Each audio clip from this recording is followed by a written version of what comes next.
The bell above the diner door rang like a warning. Morning sunlight cut through the blinds in thin gold stripes across the counter, and I was already running behind on refills and smiles. Then he walked in. The kind of man who looked like the world owed him applause. Tailored suit, expensive watch, phone glued to his ear. He didn't wait to be seated. He just claimed the best booth like he owned the air in the room. I carried the coffee pot over, still catching my breath. Before I could speak, he waved his hand. Black, no sugar. Try not to mess it up. His tone wasn't harsh. It was dismissive, the way people talk to things, not people. I forced a polite smile. Coming right up. When I brought his order, he didn't thank me. He just stared at my name tag. Lena, huh? He said, smirking. You look too smart for this place. What happened? College didn't work out. I laughed softly, hoping humor might calm the sting. Still saving for it. He leaned back, amused. Sweetheart, by the time you save enough serving pancakes, the internet will be teaching robots instead of people. The booth behind him went silent. Even the fry cook slowed his spatula mid-flip. The man knew exactly what he was doing. Cutting, slowly, like someone testing how deep he could push before you break. I said quietly, Everyone starts somewhere. He grinned. Yeah, but smart people don't stay stuck. Something in me cracked, but not loudly. More like glass under a shoe. I nodded, walked away, and poured coffee for a couple at the corner table who pretended not to stare. When he finished eating, he tossed a $10 bill onto the table and scribbled something on the receipt. I waited until he left to pick it up. The note read, Maybe try harder in your next life. The handwriting was perfect. Expensive pen. Cheap soul. My throat tightened, but I didn't cry. Not this time. Manny, the cook, came over and read the note. He muttered, Some folks only feel tall when they're standing on someone else. I smiled weakly. He's just another customer. But deep down, I knew his words would echo longer than his tip. That night, when the diner lights dimmed and chairs flipped onto tables, I found the receipt again while sweeping. For a second, I thought about throwing it away. Instead, I folded it neatly and slipped it into my pocket. On the walk home, the city lights reflected off puddles like broken mirrors. Every step replayed his laughter. Every sound of traffic felt like his voice saying realistic. By the time I reached my small apartment, I wasn't angry anymore, just determined. I placed the receipt on my nightstand beside my phone. The ink glowed faintly under the lamplight, his name signed at the bottom like a dare. I stared at it for a long time, then whispered, You wanted me to try harder? Fine, I will. Because some insults don't crush you. They carve you into someone sharper. And that night, without knowing it, he had just written the first line of his own downfall. The next morning, I was back at the diner before sunrise. Same coffee smell, same grease-stained tiles. But something in me had changed. Every sound, the hiss of the grill, the clatter of plates, the endless ring of that doorbell, felt sharper, clearer. Like the world had handed me a test I wasn't planning to fail. Manny slid a cup of coffee toward me and said, You look like you didn't sleep. I didn't, I answered. He studied me a second. You thinking about that guy again? I nodded. He shrugged. Don't waste your anger. Make it useful. That line stuck with me all day. Make it useful, but how? I was a waitress. I didn't have money, power, or even time. All I had was that crumpled piece of paper with his name on it. When my shift ended, I sat at the corner booth after everyone left.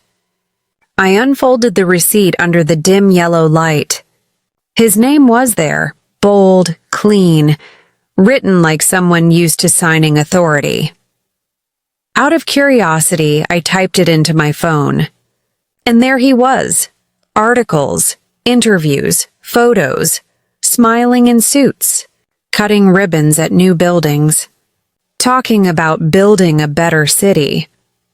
I scrolled through pictures of him shaking hands with mayors, giving speeches about integrity in business. The same man who told me I'd be serving coffee forever. I felt something twist in my chest. Not rage, not envy, just disbelief at how fake people could look when cameras were on. Then I saw something else. A news snippet buried halfway down the page. City Audit Committee postpones approval on major construction deal amid financial review. Same company.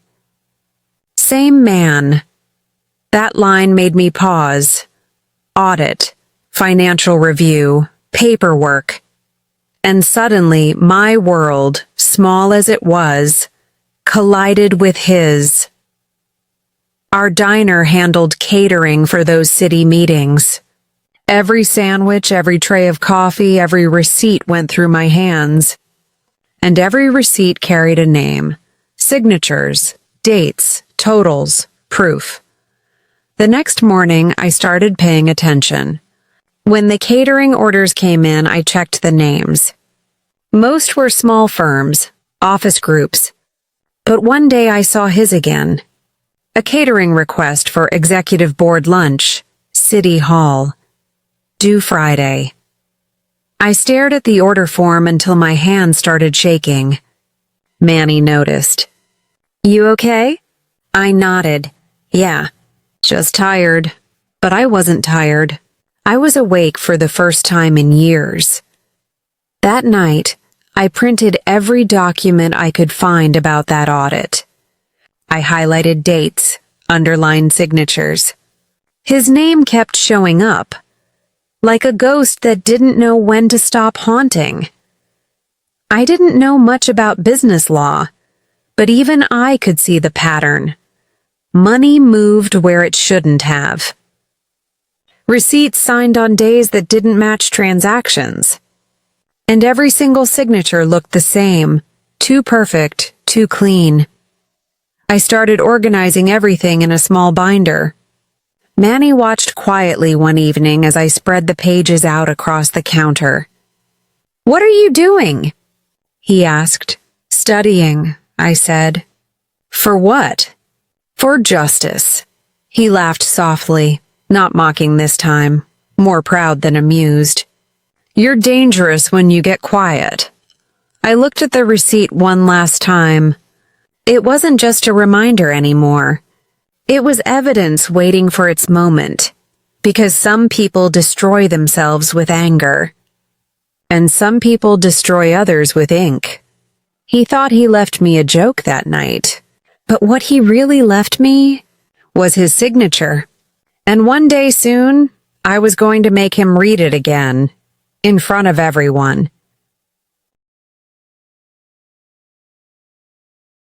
The day the catering order came through, I felt a chill that had nothing to do with the diner's air conditioner.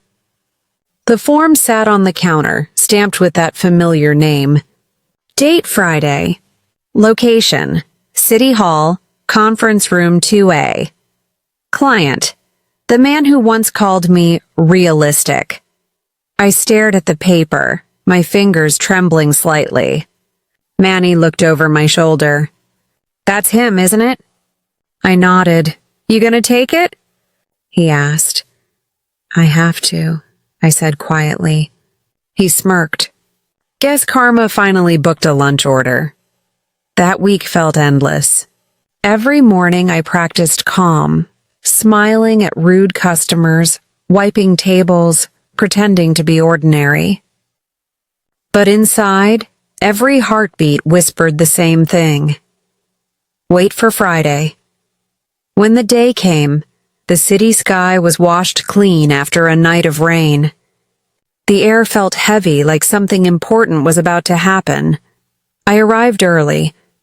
The diner's kitchen buzzed with the noise of trays, coffee urns, and order slips. I double-checked every sandwich, every thermos. Then I packed the catering forms into a neat folder, along with one small piece of paper I hadn't told anyone about. His original receipt.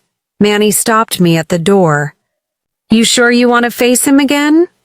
I smiled faintly. He won't even recognize me. Men like him never remember the faces they step on. The City Hall lobby was a maze of polished floors and echoing voices. When I reached conference room 2A, the door was already open. Inside, men in suits talked over each other, shuffling papers and pouring coffee like they owned the air itself. And there he was. Same confident shoulders, same expensive watch, laughing. He hadn't changed at all. Except this time, I wasn't the girl carrying bitterness. I was the girl carrying proof.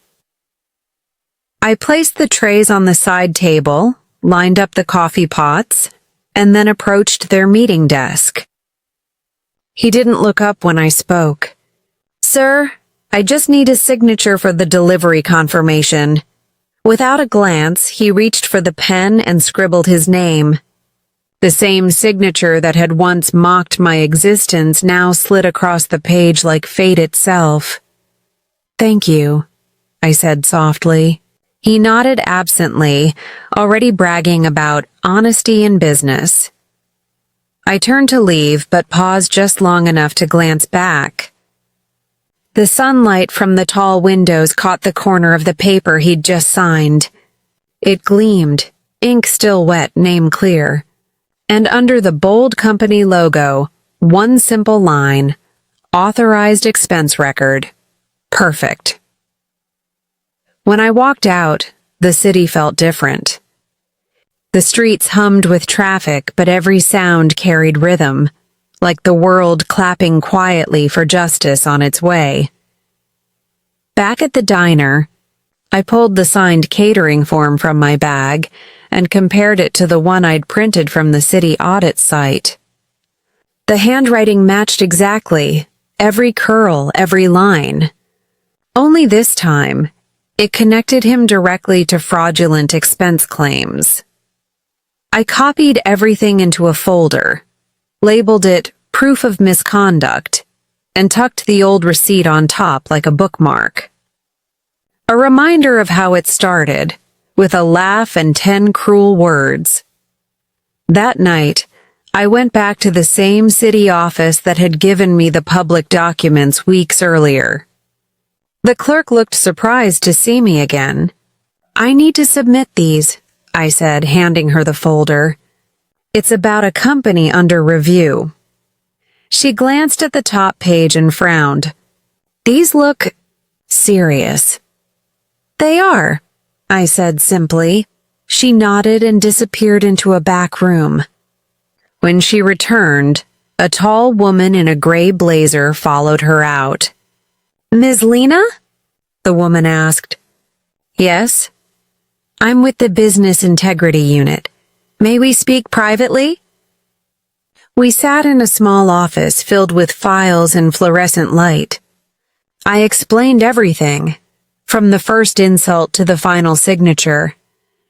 She listened without interrupting, then said, "You may have just handed us the missing piece of our case." I nodded slowly. For the first time, the word waitress didn't sound small in my head. It sounded powerful. As I walked home that evening, the streetlights flickered on one by one, glowing like quiet victories.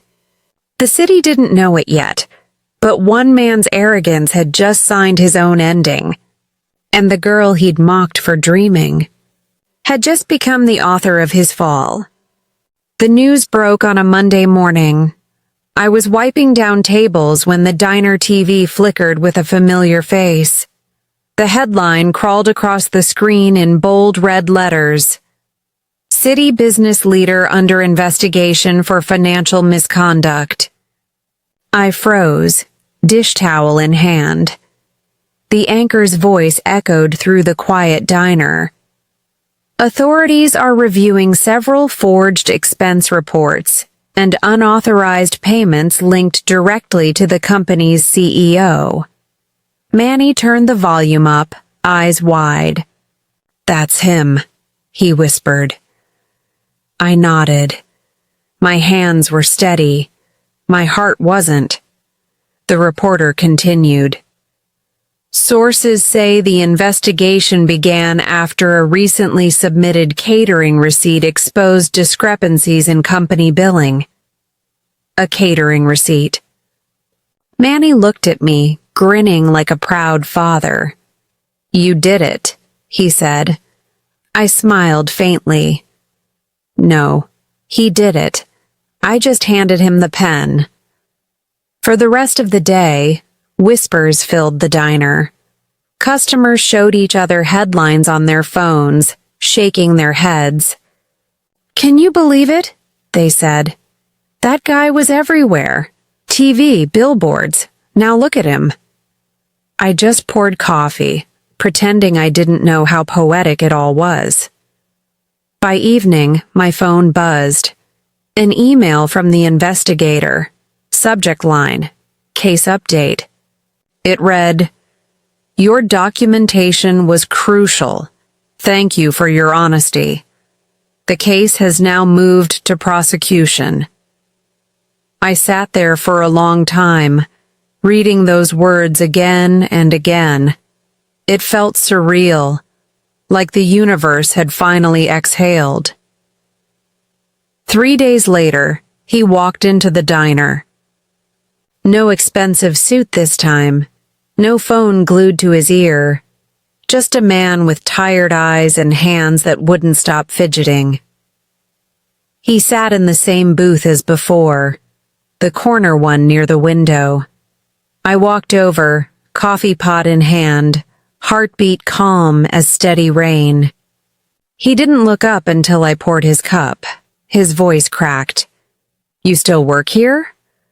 "For now," I said. He forced a small laugh. "Guess the world's full of surprises, huh?"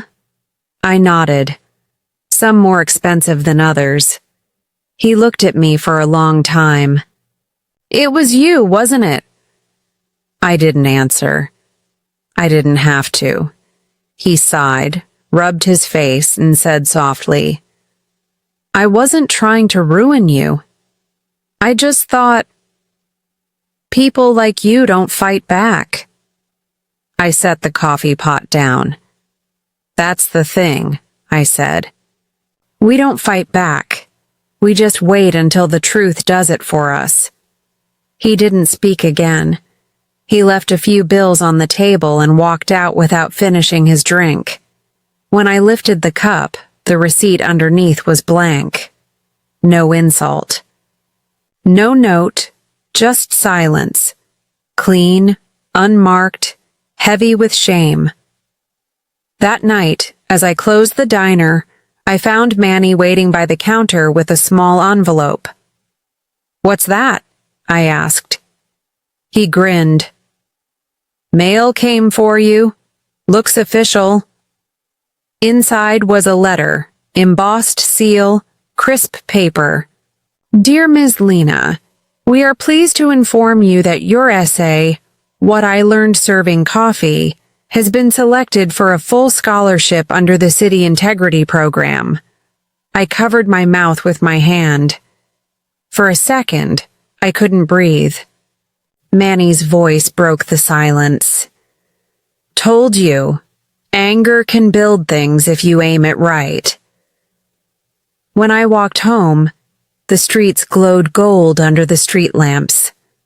I looked up and whispered, "You thought you were teaching me a lesson." But in the end, I was the one grading yours. The next morning, his photo was on every newspaper. CEO resigns amid fraud scandal. Beside it, a quote. No comment. I smiled, sipping my coffee slowly. For the first time, it didn't taste bitter, because revenge isn't loud. It's quiet, patient, and signed in ink. 2 years later, the diner's sign still glowed red above the street, but I no longer worked beneath it. I'd traded trays and aprons for notebooks and lectures. Every morning when I walked into the university courtyard, I passed students with coffee cups in their hands, rushing the way I once did between tables.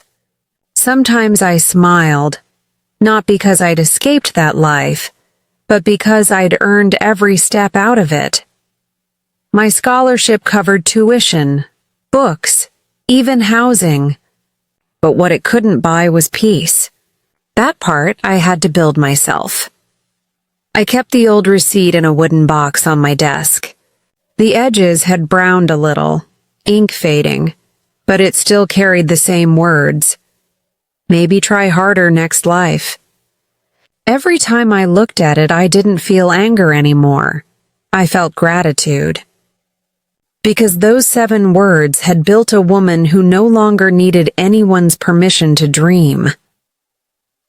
After graduation, the university invited me to speak at a seminar for first-year students. The theme was resilience in work. I almost laughed when the email arrived. How ironic. The day of the speech, I stood behind the podium in a crisp white shirt and black slacks, not so different from the waitress uniform I once wore. But this time I wasn't serving coffee. I was serving truth. I told them about humiliation and how it can either break you or build you.